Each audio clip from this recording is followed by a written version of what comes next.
For the first time since the Cold War, America's relationship with Russia has become a focal point in American politics.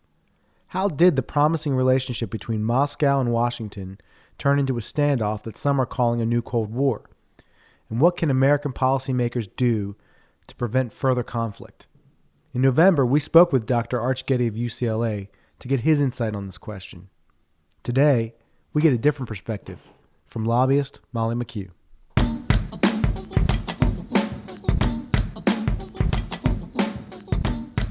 I'm Bob Crawford. I'm Ben Sawyer, and this is The Road to Now. Ben, a lot going on today. Oh, there is. This is Wednesday afternoon. We're recording this, and I think both of us watched Trump's press conference earlier, or portions of it, and the Russian allegations that are going on right now with claims that they have information on him. Are they true? Are they not? And so this seems like a very appropriate time for us to launch this episode, our interview with Molly McKew. Yeah, it does. And I'll tell you, Ben and I were just talking about this before we started recording, which we should never talk before we record.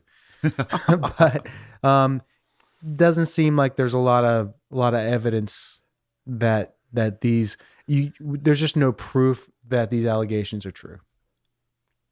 Right. And as I was just saying, with Russia, I mean, there's no question. No one there could be under the illusion that they're not being watched all the time. And I think that even with someone as, should we say, cavalier as Donald Trump, would know better than to try to do the crazy things they said he did there. And I think that even if these allegations are true, because I would say you should read the actual documents. They're available now, and we'll tweet those out about these reports. The media treatments of these reports, I think, at least to me, made the significance of the reports out to be a lot more than they actually were when I read them. And I doubt that they are all true, even if they are. All of the things there, Trump has already demonstrated. If they were true, he's already got a formula for getting around those types of allegations, and I think it'll work for them. I mean, he is the Teflon Don. And, and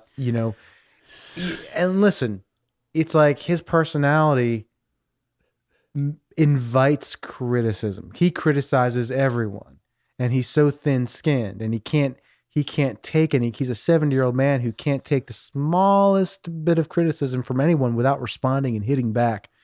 And we all heard the Access Hollywood tape. We know what he's capable of doing, and we're all, right. I guess, I would think even if you support him, you're pretty sure that he's done some crazy stuff in his life.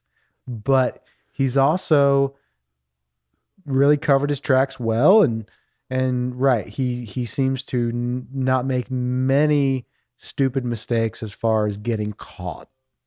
And he always seems to be able to get out of whatever it was he did. I mean, look, he has not released his tax returns. I mean, he never will. I predict the whole time he's in office, probably the next 30 or 40 years, we will never see his tax returns. Ever. We will never, ever see his tax returns. Did you just say 30 to 40 years? I think it's a possibility.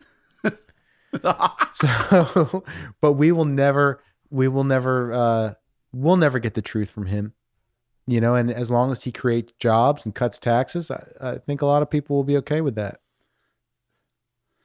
Yeah. Not me. I'm not okay with it. But I think that this is where we are. This is where we find ourselves. Yeah, it is. Well, what about some good news, Bob? Anything good been happening for you? Well, we had a great debate between you and Molly McKew on Russian policy and how we should combat or not combat Russia's meddling in our elections and the mischief that they've been causing around the world. That's right. And for those of you who are here to listen to this interview, please do. And we encourage you to read Molly McKew's piece, which we'll post on the website page for this, and has been making the rounds. You may have already read it. It was in Politico, published on January 1st, and it's entitled Putin's Real Long Game by Molly McKew. And this is why we asked her to be on. And I would also encourage you to stick around afterwards because Bob and I talked this out. Bob and I find ourselves on different ends of the position with this, which I actually like. Yeah, me too. And you'll hear the differences as it goes on. And if you're interested in learning more about my take on this, I'd like to encourage you, if you're listening, early on after we launch this on Thursday or Friday, check out Chris Freight's show on POTUS Radio on Sirius channel 124. I'll be there this weekend on his show talking about Russia and my take on it. And we'd like to encourage you to listen to that episode and all episodes because Chris Freight is top notch. He is the best. Chris is awesome. And in fact, I saw this article because Chris tweeted it out on Sunday morning, early Sunday morning. And that was when I read Molly's article. And then I was like, we need to get Molly on our show. And she was so gracious and kind to come on the show.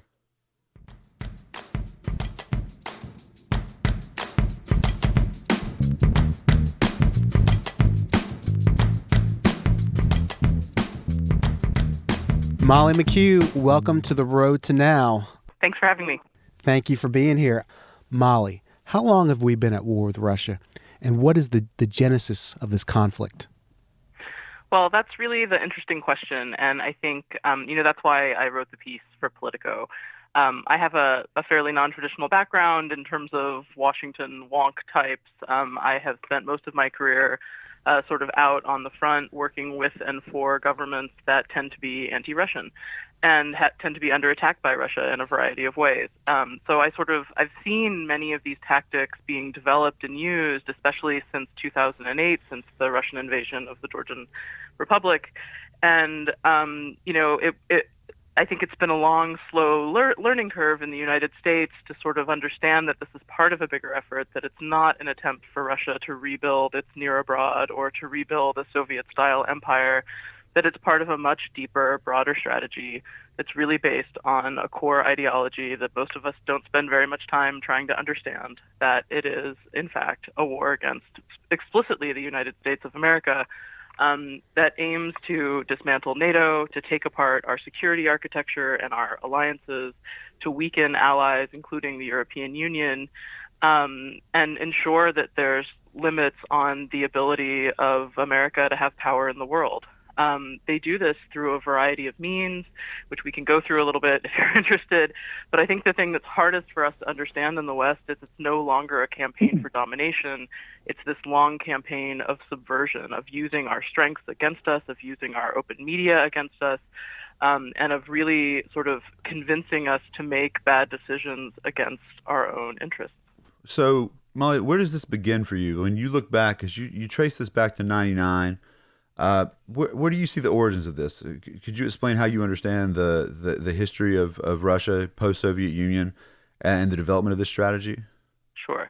So I think that, the end of 1999 was a key turning point in this in terms of the history and the development of post-Soviet Russia, where you had this intense 3-month campaign inside Russia, this new second war against Chechnya, against the insurgents in Chechnya, at the end of which, on sort of New Year's Eve 1999, Vladimir Putin was kind of handed the presidency by Yeltsin, and Yeltsin quietly disappeared into retirement.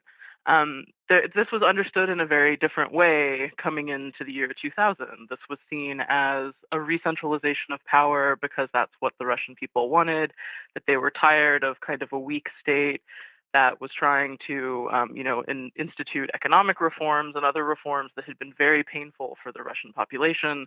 But I think in retrospect, the important way to understand it is very much that this was the end of political constraints and sort of oversight on the Russian security state. And this was the moment that the Russian security services, now the FSB and the GRU and other institutions, sort of took over the government for good. And there was no more Soviet political council, no more elected officials sort of overseeing them and second guessing what they were trying to do.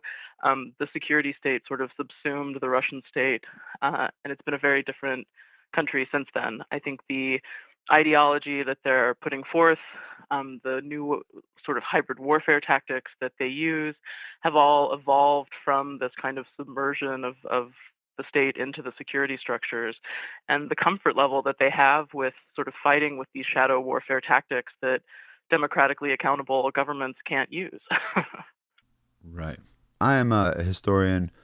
I lived in Moscow for 2 years. I was there for a year on Fulbright. I was there actually from 2010 to 2012 during the last big elections in that year.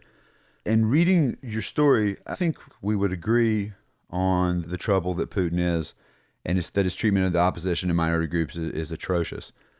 And I think you're right. I mean, if you look at what happens after 2000, you have the consolidation of media, you have the end of election of local governors. You definitely see that. I think, though, that we disagree, having read this a couple of times, on the history and the story that you tell. In the article, it's a very neat narrative. I would contend that it leaves out a lot. For example, you say that 9/11 shattered Western conceptions of security and conflict and expanded NATO's new mission of projecting security, and that, quote, when Putin offered his assistance, we effectively responded no thanks, thinking in particular of his bloody ongoing scorched earth war against the Chechens. We did it for the right reasons. Nevertheless, it infuriated Putin. This was the last moment when any real rapprochement with Putin's Russia was possible. I'm interested to know what you mean by that no thanks, because after 9/11, Russia opened its airspace for U.S. to fly through. It provided security and information and intelligence information that it had gained from its involvement with Afghanistan. And as Michael McFaul pointed out in an op-ed in October of 2001, it broke precedent in allowing NATO troops to go into Central Asia, which it had considered its sphere of influence for 200 years. So I'm interested in what you mean by the no thanks there, because it does seem like, at least at this point, which is a pivotal turning point in the story you give here, what is the no thanks that you're talking about? It's a good point, and I think that obviously the piece was already 5,000 words long, and it could have been much longer, and there could have been a lot more nuance and discussion on just about every point in there. I think that there was this moment, Bush and Putin had a good relationship at the beginning of the Bush administration, or at least they said they did. There was an attempt again at an open dialogue between the two leaders. And after 9/11, Putin did make these gestures. He did say, now you see, we're all fighting the same terrorism. We should be on the same side in this war. And Russia did make some gestures in order to help the war in Afghanistan that we were advancing and other measures. I think that Putin did not see Russia getting out of that what they wanted, which was a sort of a reincorporation into global security and other structures as a great power in the way that they were hoping that they would receive. And because there has been this nervousness with Russia and the way that they fight their own internal wars and the way that they deal with internal security. And I don't think Putin got out of it what he was hoping to get. And that's why I phrased it in that way. What would you say he was hoping to get? Reintegration as a global power, essentially, the sort of affirmation that Russia remains at the table, that it's a key player, that it's not a bipolar world, but Russia remains one of the key, players that has to be there to make decisions on major security and other developments. I don't think they got out of that particular moment what they wanted to get, which was a closer relationship, specifically with the United States, and an integration into the way that we're fighting wars and approaching strategic threats. I was just saying earlier that the situation with Russia is getting very polarized. And I think that when we talk about Putin, I think that we would all agree. I mean, like I said, I lived there. I was there when he was blaming Americans for stirring up the discontent against him. I was an American that hung out with a lot of Americans there. I didn't see any of that. Certainly wasn't involved in it. But when you look at the narrative, I think if you want to take the support away from Putin, why is he so powerful right now? I mean, in 2011, 2012, his numbers in the elections were way lower than he expected, and he was very stressed out about this.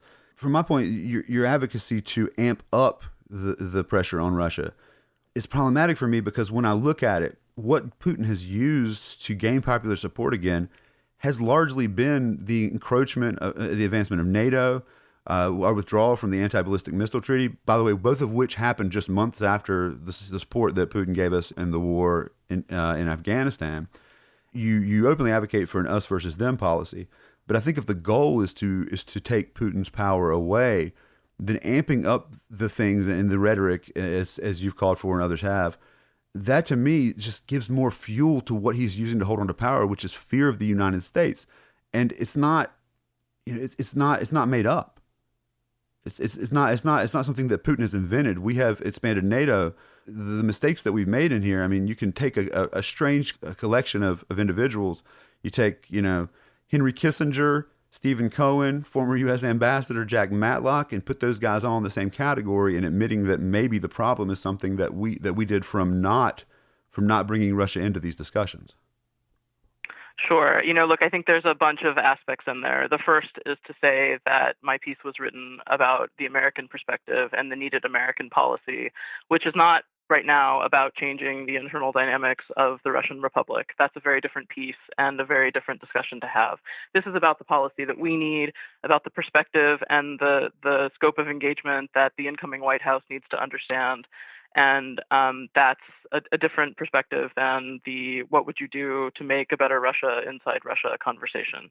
They're not disconnected, but for now, as the piece outlines, Russia has a very explicit policy against the United States. They do list us as the main enemy of their strategic objectives, and that's something we need to accept and understand and deal with in terms of our security and our strategic perspective on the world, and in understanding what Russia has been doing against American society, against the American public, against American opinion, and against American security in Europe, in the region, in the Middle East, and beyond.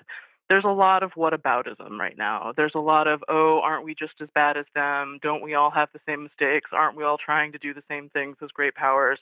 And I never accept that. I just don't accept it because internally we are very different countries. The United States comes from a very different perspective in terms of the rights and role of its citizens and in its democracy and in its government. Russian citizens do not have the same rights. They do not have the same transparency. They do not have the same ability to ask for accountability from their government or from the people that are elected in theory to govern them. There's a lot of questions about elections and how those are done, but a lot of this is done with the same type of controlling information architecture inside the Russian Federation. And you mentioned the change between sort of 2010 and 2011 when there were these big popular protests against Putin and the sort of creation of the street narrative about what would a Russia without Putin look like that's now gone. Why is that?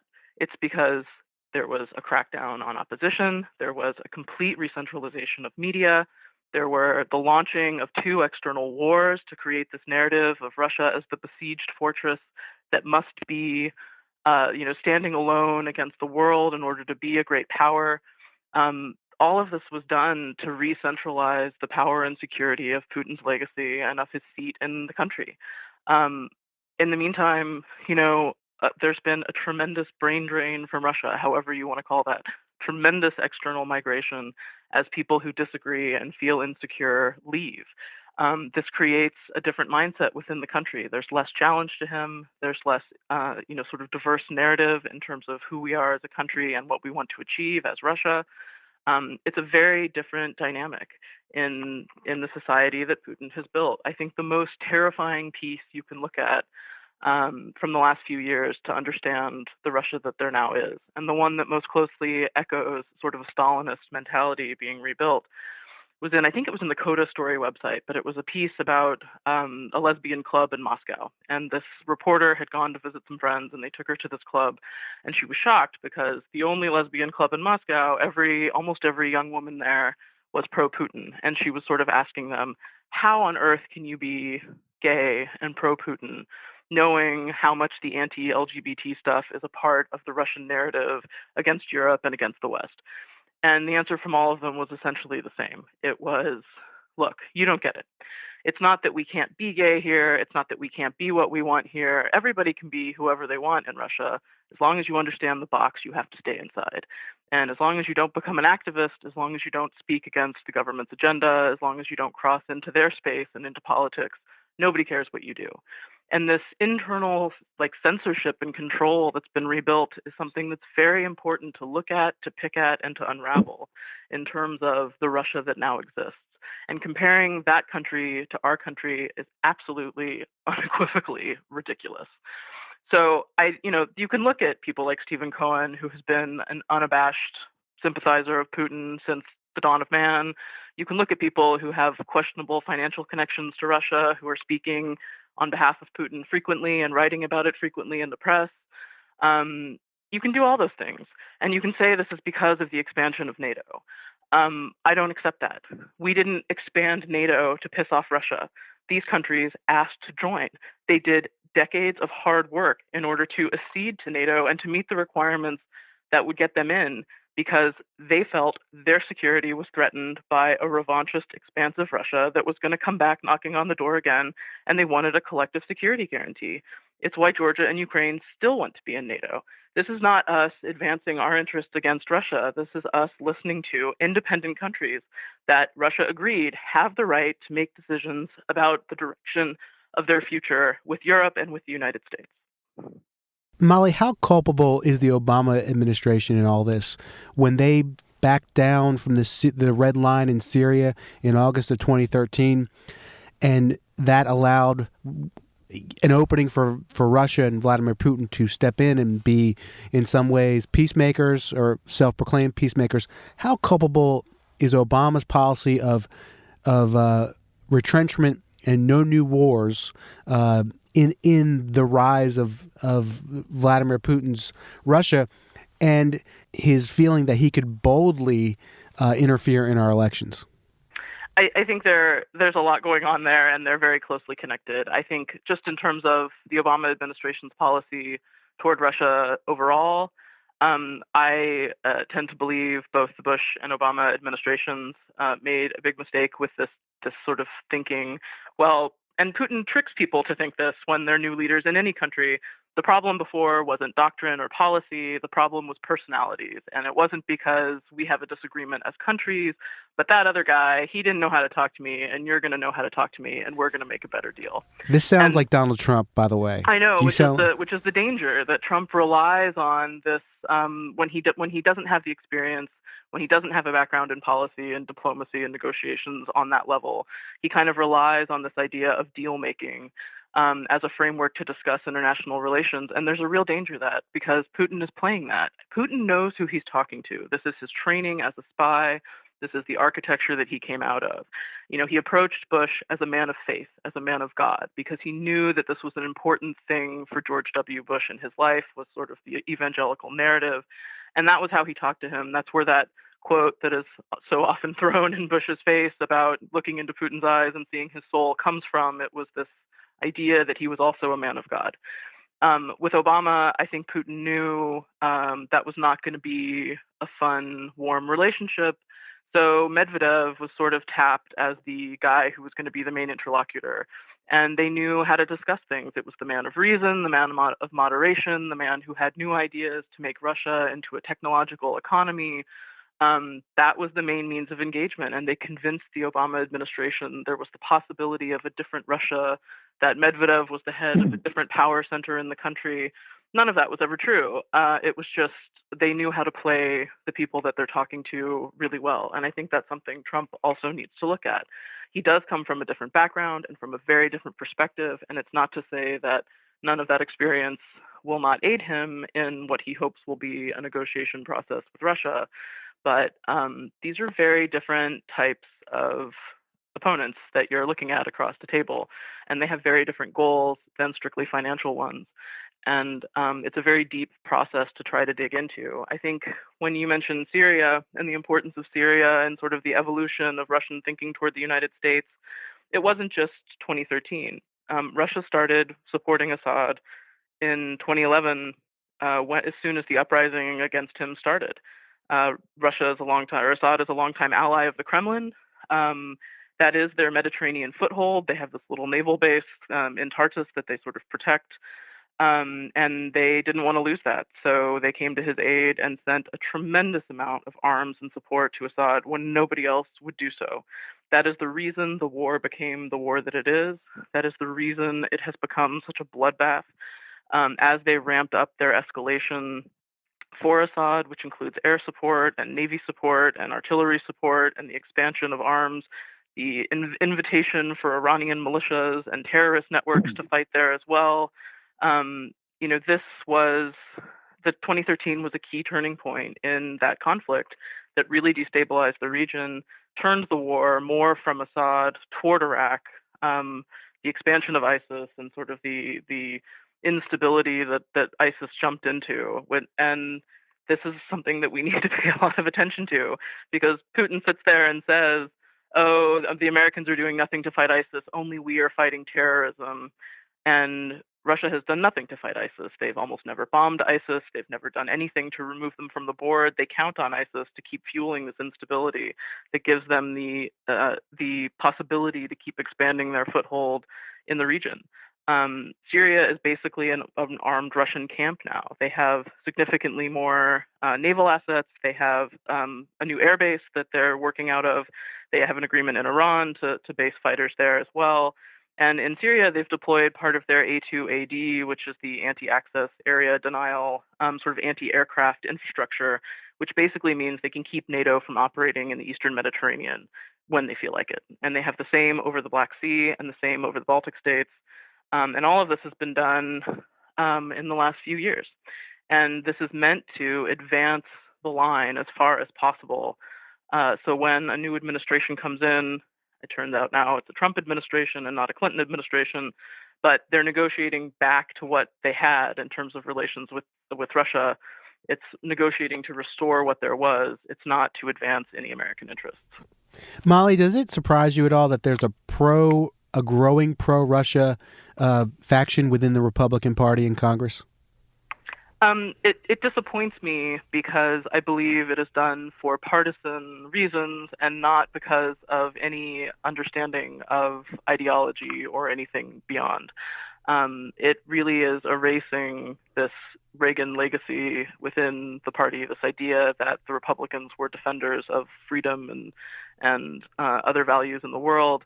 And again, they're doing it strictly for partisan reasons because it's become this absurd dialogue about whether or not the Russians wanted Donald Trump to be president. Again, who knows what happened? There's still a lot of unclarity about the tools that were used and the tactics that were used in our election. Nobody seems to have any idea what Trump knew when, or if his campaign was talking to anybody, or what any of this means. I don't actually care about any of that because I'm a big believer in looking at what's in front of you and figuring out what to do about it. Trump is the American president very soon. He has to deal with these things. If he continues to act in a way that is allowing the Kremlin to set his agenda for him, which is what the Kremlin is already trying to do, to put forward this narrative that he owes them, that he is subservient to them, that we've announced we're doing a summit with the United States of America before Trump can do that, then he is under their thumb. And that already puts him at a tremendous disadvantage in terms of any negotiations, in terms of relations with Russia, in terms of being able to deal with their threats to us and our allies. You kind of say in your article, like, the U.S. is looking backwards towards the post-World War II alliances when Russia is fighting this 21st century hybrid cyber warfare against us, and we're using the old toolkit, you say. What is it that we need to do, that the U.S. under any administration needs to immediately do to assert ourselves against Russia? I think the first step is really accepting this new style of hybrid warfare and seeing the many facets of it. The fact that their doctrine, the Gerasimov doctrine, explicitly says economic interests of the state, the security interest, intelligence interest, and hard military power, traditional diplomatic power, cultural power, any other asset they can come up with that's vaguely connected to the Kremlin and to Kremlin funding. All of those are elements of this type of warfare if they choose to use it. And of course, that includes media and information tools and a lot of other things. A piece of that is also understanding that in the 90s, the FSB sort of absorbed the Russian mafia structures as well. So all of the kind of criminal networks that operate throughout the region and beyond that are connected to that were Russian in their origin are now basically connected to Russian security services. This does give them tremendous capacity to operate. And we don't often connect all those things in the same way. It's hard to look at a Kremlin-funded art gallery in London and think that it has a key soft power goal in terms of weakening Western alliances, but that's how they see it. And it's necessary for us to sort of look at the landscape and understand what it is that they're doing against us and understand the information architecture that they built to use against American society and the American public during our election.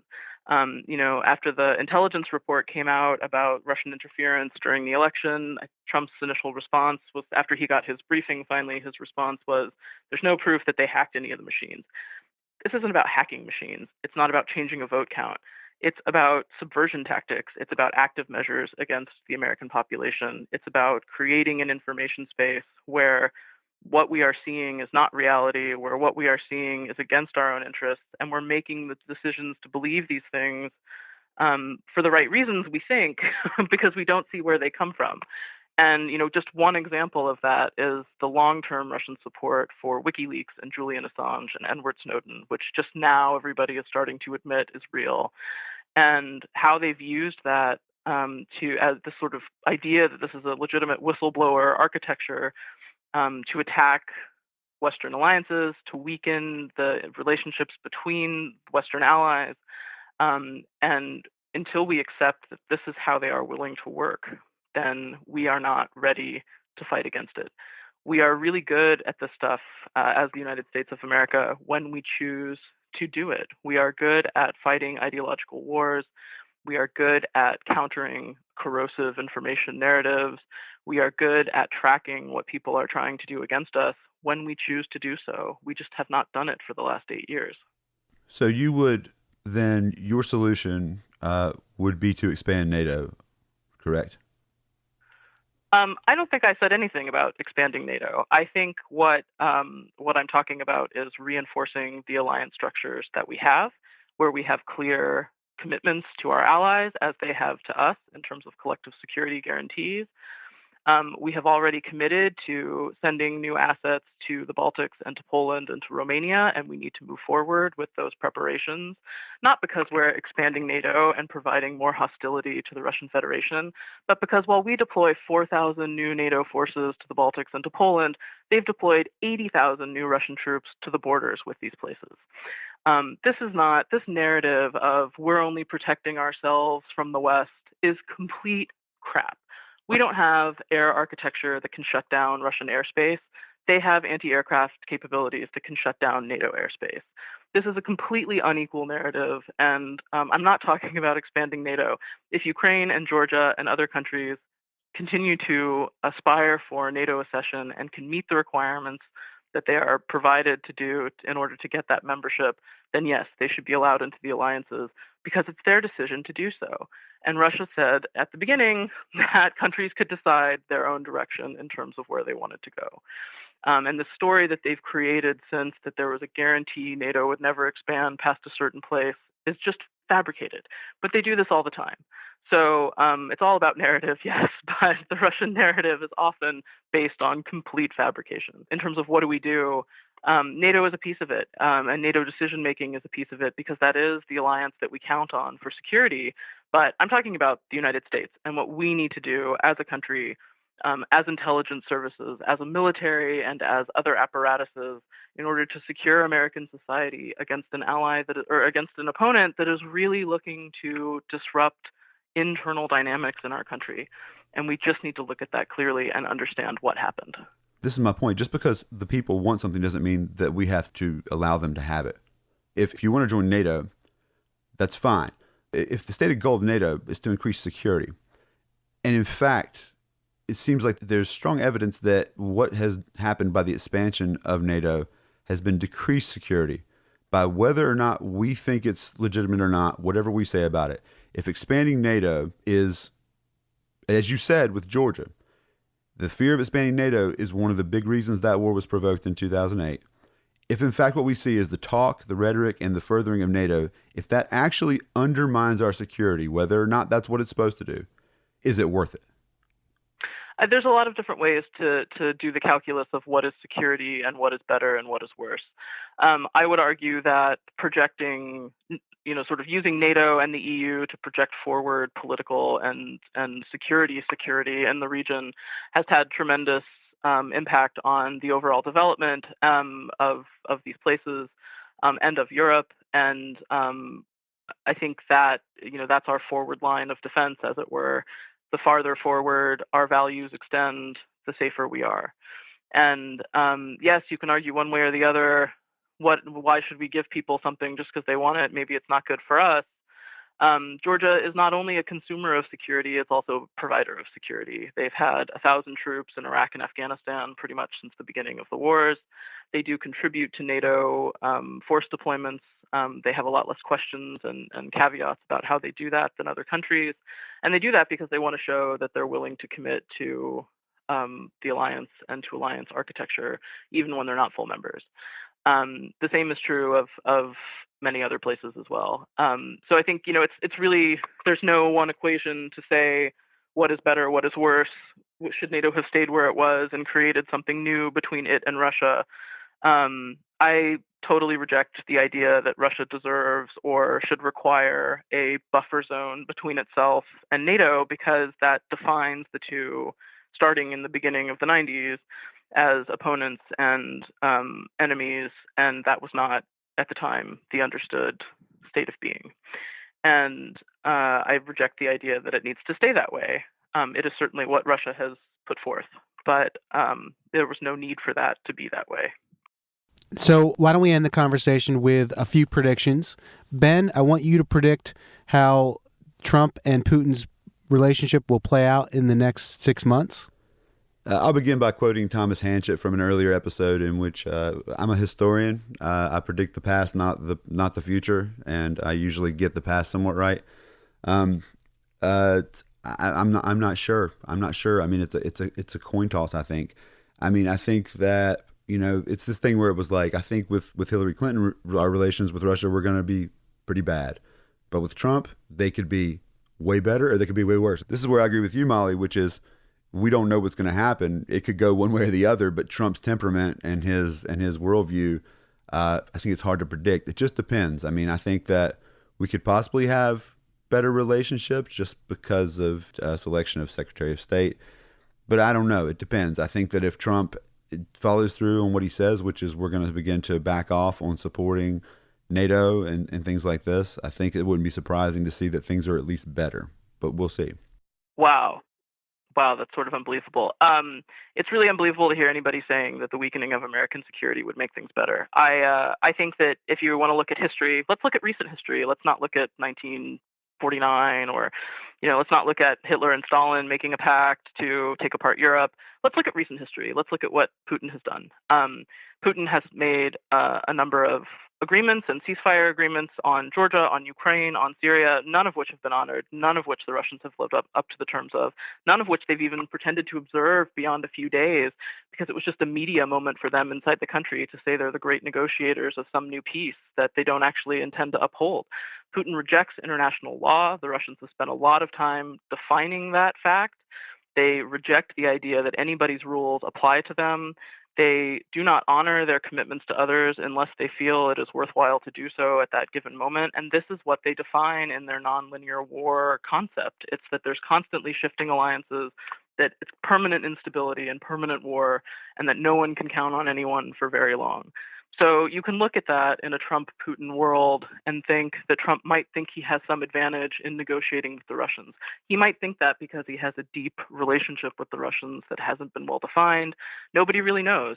He's probably the least lustrated president in the history of American elections.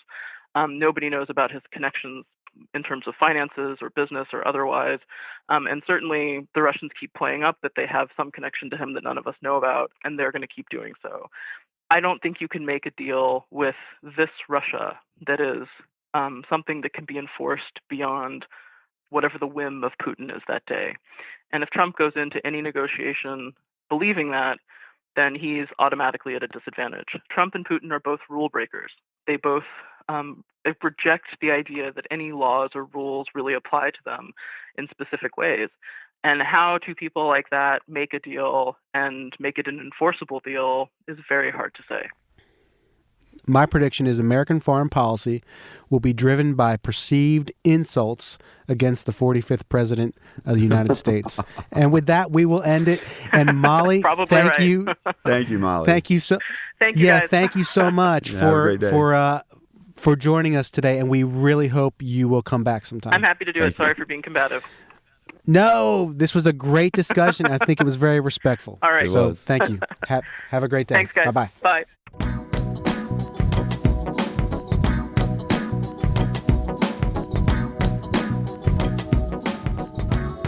All right, Bob. So we've now interviewed Arch Getty about Russia, and we've interviewed Molly McKew about Russia. Both have very different perspectives on it. And Well, we also interviewed Ben Sawyer about Russia. we kind of did, didn't we? And that was This was our first debate. it was, and I don't know if it was a debate. I mean, we're the hosts, right? And so I tried to be as gracious as possible. I think one of the reasons we started this podcast because we were tired of watching people yell at each other on TV, and we wanted to let people get their word out. And I challenged her on some things, but the reality is there was a lot more, and that's why I want to ask you, Bob, like what do you think after all of this? Because you're a savvy person, you're a smart person. I'm a historian. Molly is a lobbyist. Both of us have spent time living in the former Soviet Union and have different opinions on this.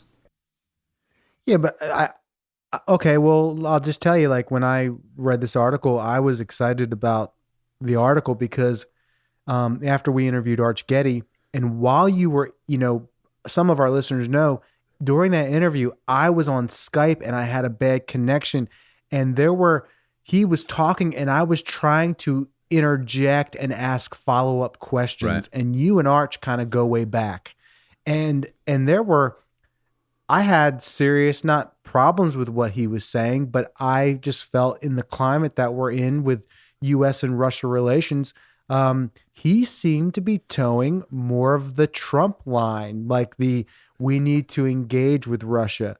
We need to look past Putin's, the viciousness of how he treats his own people and how he treats his enemies, and we need to engage him regardless. And right, I get it. The United States, we haven't had no problem in our history of dealing with dictators.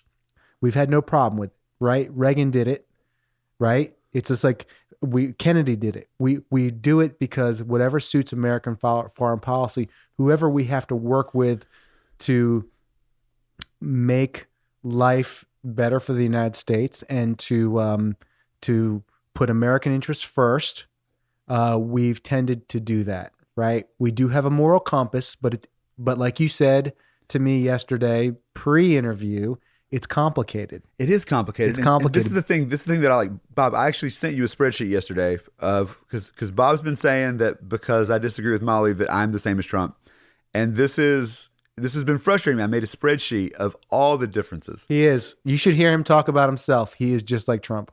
God, dude. Ben Sawyer is not like Donald Trump. There you go. I'm just kidding. Ben Sawyer is not like Donald Trump. It is, and I don't think Arch agrees with that either. What we're saying is that the problem that we've had with Russia is something that's worth understanding. It's not if you look at it from their other perspective, that suddenly you are apologizing for it. My perspective on this comes exclusively from the fact that I don't like Putin and what he's done. I don't like the crackdown on freedoms. I don't like what he's done in terms of concentrating power and getting rid of levels of democracy. I don't like any of those things.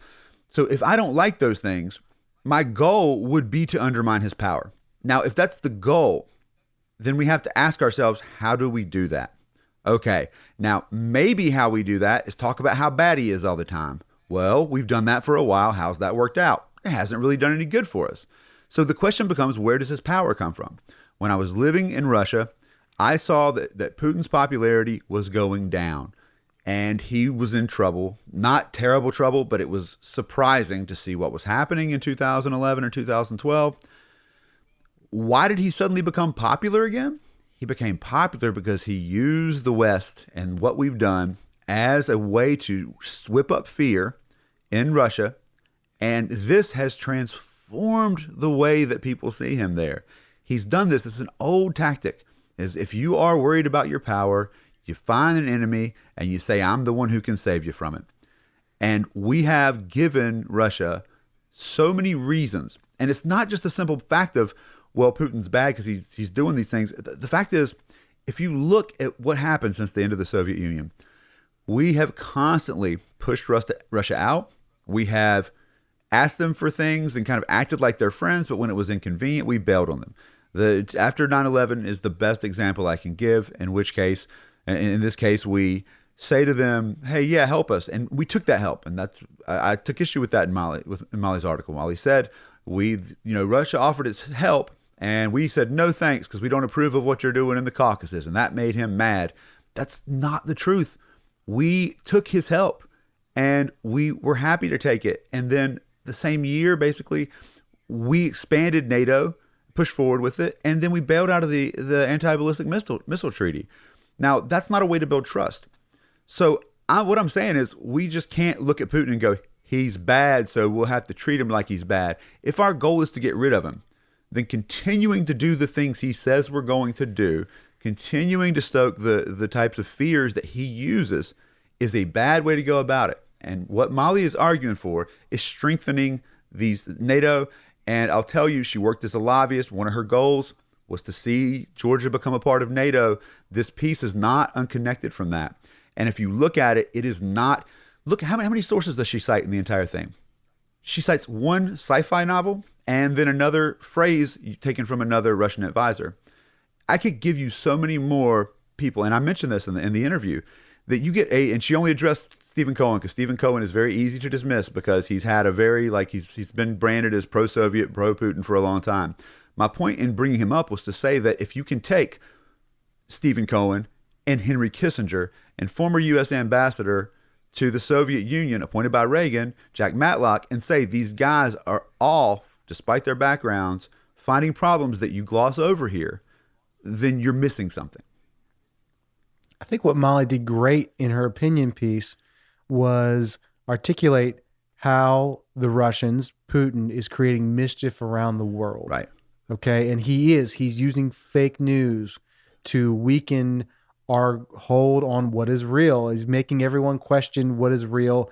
And in the fog of that, we're making decisions that are ultimately bad for us.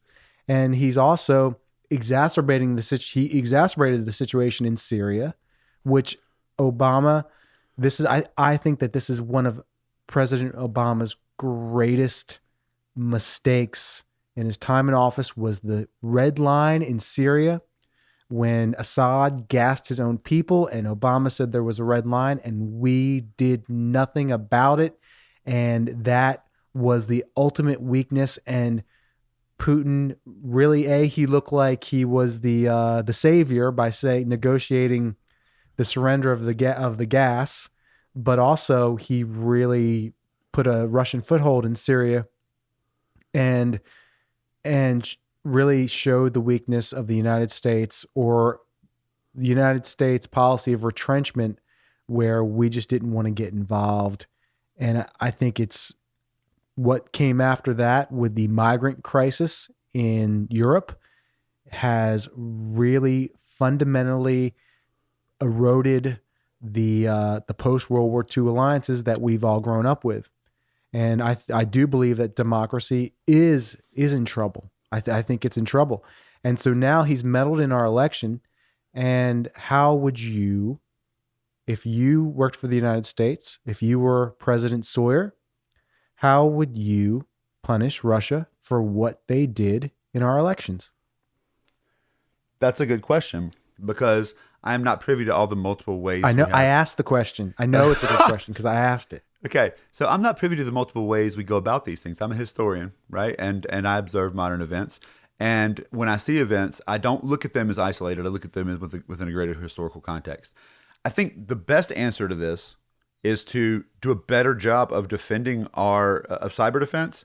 I mean, this is clearly what we have to do. It's already happened, though. Of course, yeah. Now we've got to rebuild our cyber defenses. But how do we? Russia meddled in our election. How they need to be punished, or we need to assert ourselves so they don't do it again. All right, we need to try to deter them, and we need to hit them back. Okay, let's you don't agree. Let's be clear about this. Russia meddled in our elections. It tried to, all right? And it did. And what it did was it hacked emails. As far as I'm concerned, Russian hacking is a problem. We've got to fight it, and I'm not sure how to retaliate against it. I'm not a policymaker. I would suggest that it needs to be part of a comprehensive strategy where we try to rebuild relationships with them so that we have some ground to stand on if they continue to do this. But meddling in the election, this is the problem. People who are mad that Trump got elected are blaming Russia for Trump getting elected. This is the thing I've been saying. Donald Trump needs to quit saying Russia didn't do it without looking at the evidence. But people who are on the other side, who are mad about Trump, need to quit blaming Russia. If there's nothing in those emails, there's nothing to report. I think people that voted for Trump and are glad that he was elected should also be mad that Russia interfered in the election. Me too. Because next time it could be the Republicans that get hit. Right. Or possibly, if we believe the dossier that came out less than 24 hours ago, that the Russia has something on Donald Trump. We don't know. We don't know what business ties Donald Trump has in Russia because we haven't seen his tax returns, and nor will we ever.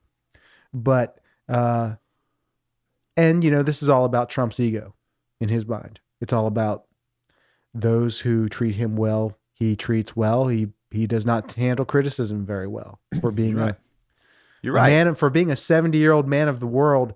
He doesn't handle criticism very well. No, not at all. But and this is the Russia needs to be held accountable. And I think Molly laid out a viable history of the events, and she laid out what needs to be done.